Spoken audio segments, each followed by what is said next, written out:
This is Radio Health Journal. I'm Reed Pence.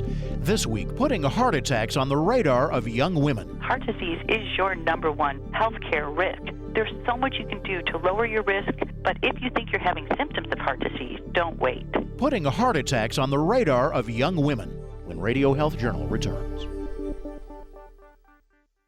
The human papillomavirus, or HPV, is a virus often associated with cervical cancer, but other types of HPV-linked cancers are increasing, including those of the head and neck, especially among middle-aged men. Dr. William Faquin, a pathologist at Massachusetts General Hospital and co-author of a new clinical guideline from the College of American Pathologists, the CAP, explains what you need to know. High-risk HPV causes over 70% of cancers in the back of the throat, the base of the tongue, and especially the tonsils.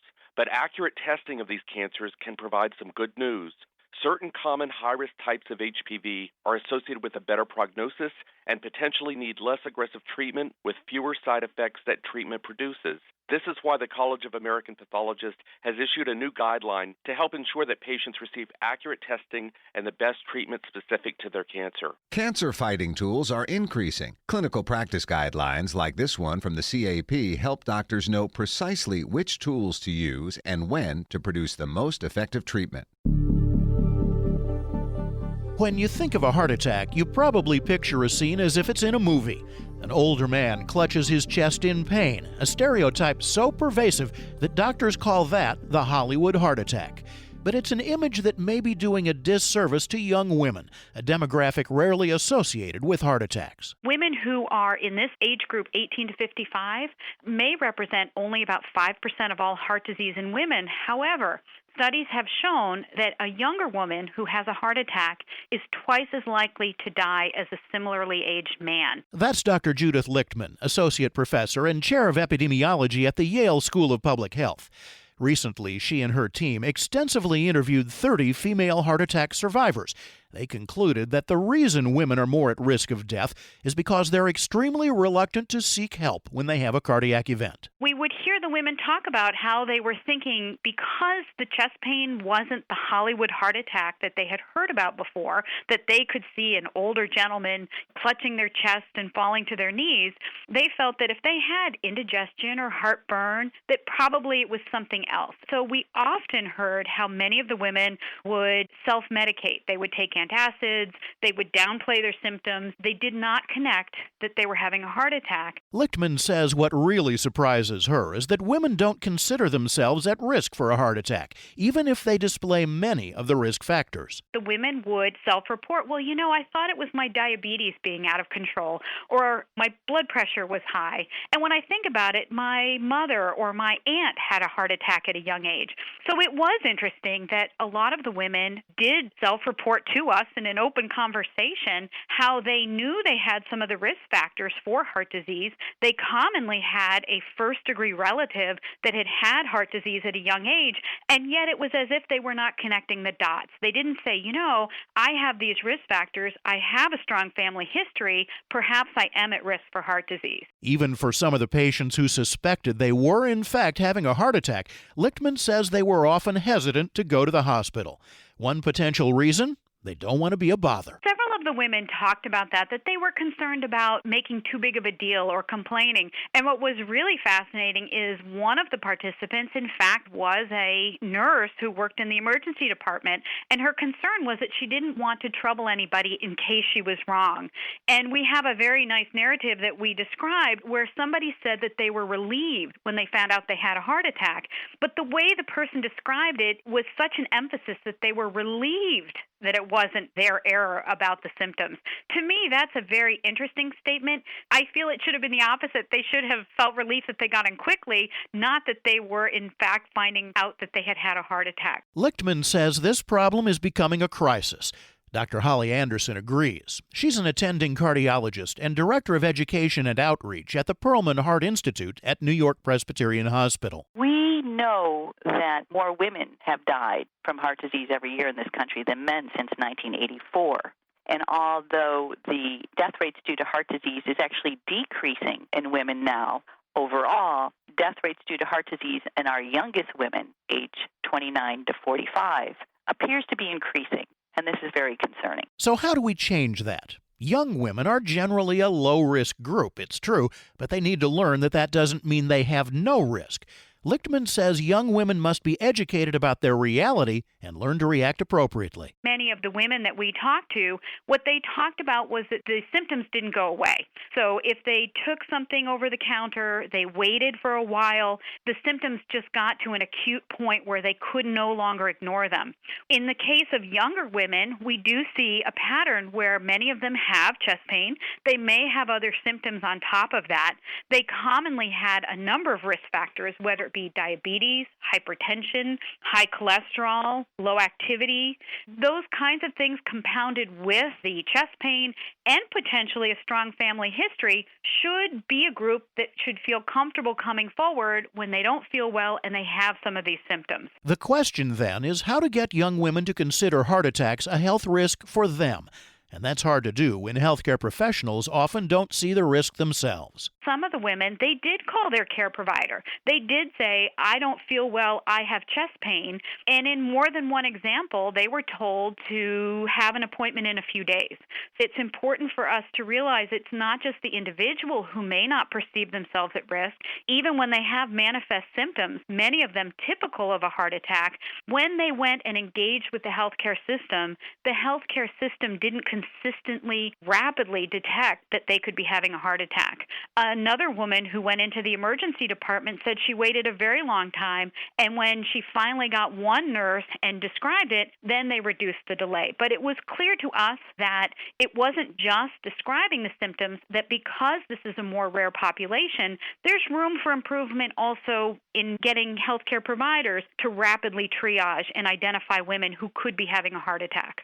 We did a study of primary care doctors, and heart disease did not register as a top-tier health concern among a majority of primary care doctors. Anderson says it would also be helpful if the medical community made it a priority to include women in heart disease studies. Women have only made up 26% of the participants in all cardiovascular research trials, and that's a problem. One of the good things that's happening is the FDA is now doing something called drug trial snapshots.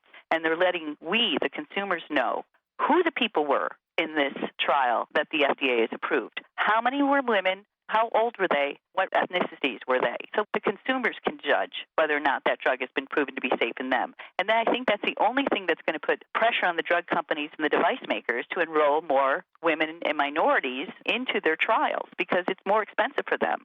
But if we who are underrepresented in the trials refuse to take their drugs because they haven't been shown to be effective of us, then they'll pay attention. There's another benefit in including more women in studies as well. Anderson says it's not just a wake-up call that women can have heart disease. It would also improve the validity of the studies. We are chromosomally, genetically different. And when you put those cells and chromosomes together, we're physiologically different. And stem cells, for instance, female stem cell and male stem cells are very different. And I think it'll be better science if we're studying both and if we're reporting both. Fortunately, Anderson says it seems as if the medical community is listening and putting more of an emphasis on researching heart disease in women.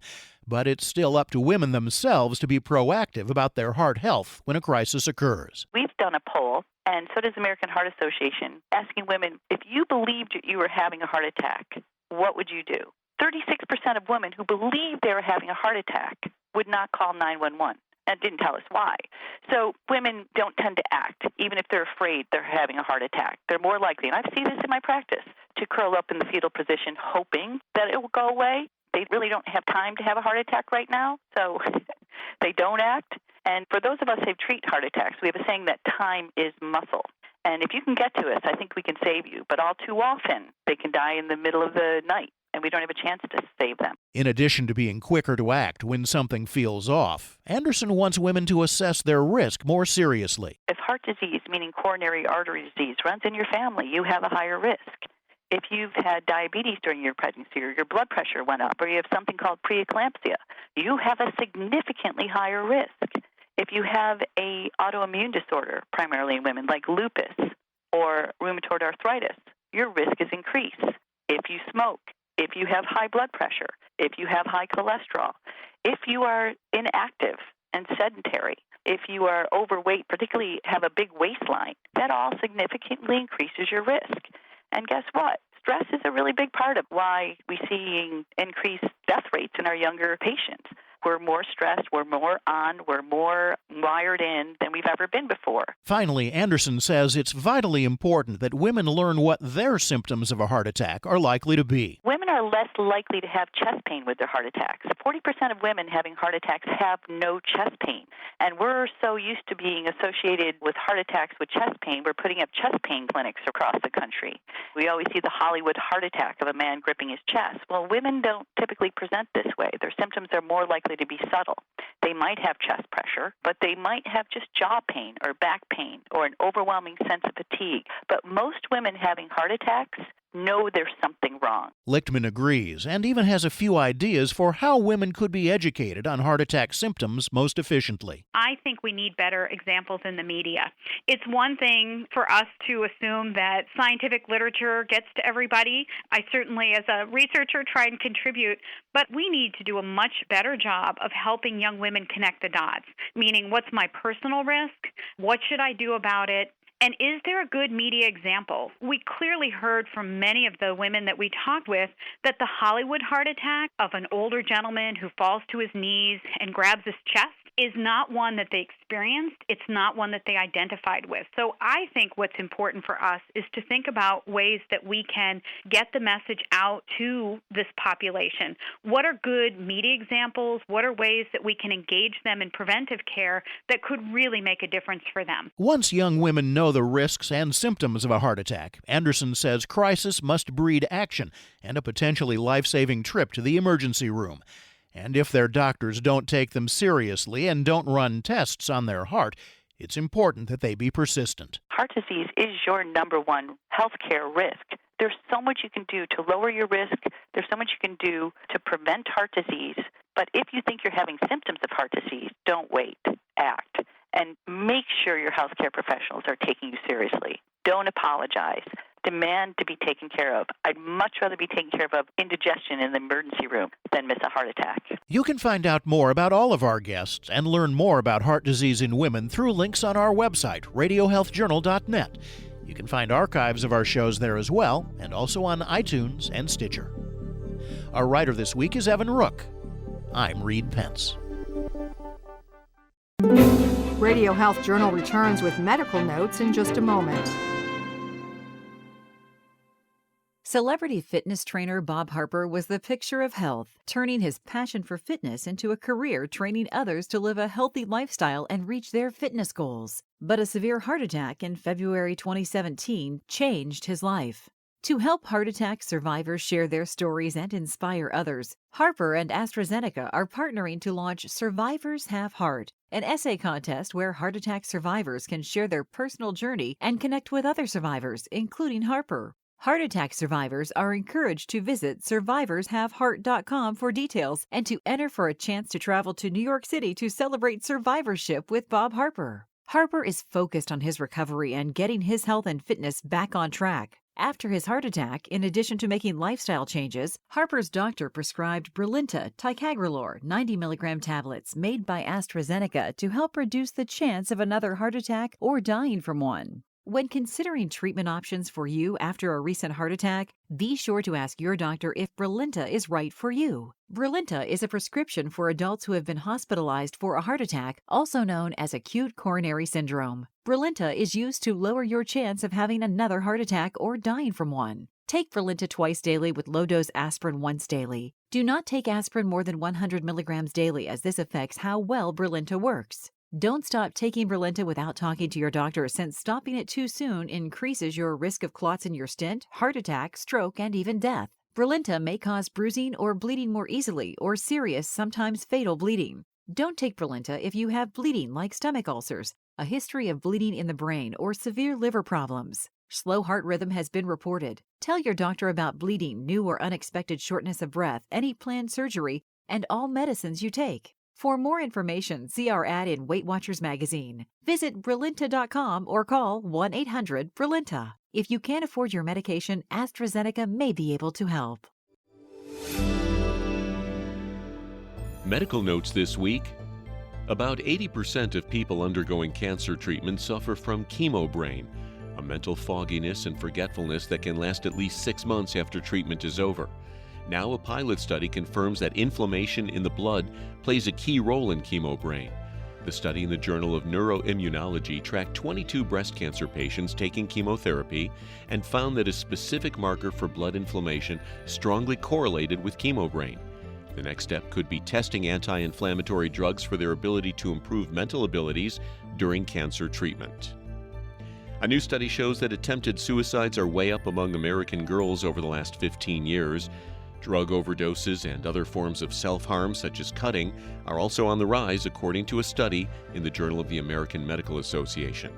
Among girls aged 10 to 14, rates of attempted suicide and self-harm nearly tripled between 2009 and 2015. Other age groups increased more slowly among girls, and rates among boys were nearly steady. Experts say bullying, especially cyberbullying, could be one cause for the increase. If your neighbor swears that the diet she's been on will help you, take it with a grain of salt. A new study in the journal Genetics shows that one diet doesn't fit all, depending on our genes. The study divided animals into 4 groups by gene type and gave them a variety of different diets. For example, one of those tested was an Atkins-type diet. 2 of the 4 groups did well on Atkins, but 2 other groups with slightly different genetics became obese with fatty livers and high cholesterol. Now doctors have to figure out what it means for people. Experts say that walking is one of the best exercises you can do, but a new study in the journal The Lancet shows that where you walk can almost completely reverse walking's good effects. Researchers recruited 2 groups of people over age 60 and had them take 2-hour walks. Those walking in a city park showed substantial improvements in heart and lung health, but those assigned to walk along high-traffic city streets, exposed to car exhaust, benefited far less. And finally, a lot of people have trouble remembering to take their medication, especially if they suffer from a mental illness. Now the FDA has approved a pill that lets the patient's doctor know they took it. The notification sensor will be embedded in a pill with an antipsychotic drug.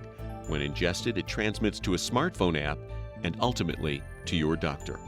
And that's Medical Notes this week. Thank you for listening to Radio Health Journal, a production of MediaTrax Communications. If you enjoyed this week's show, please leave a review on iTunes or share it with a friend.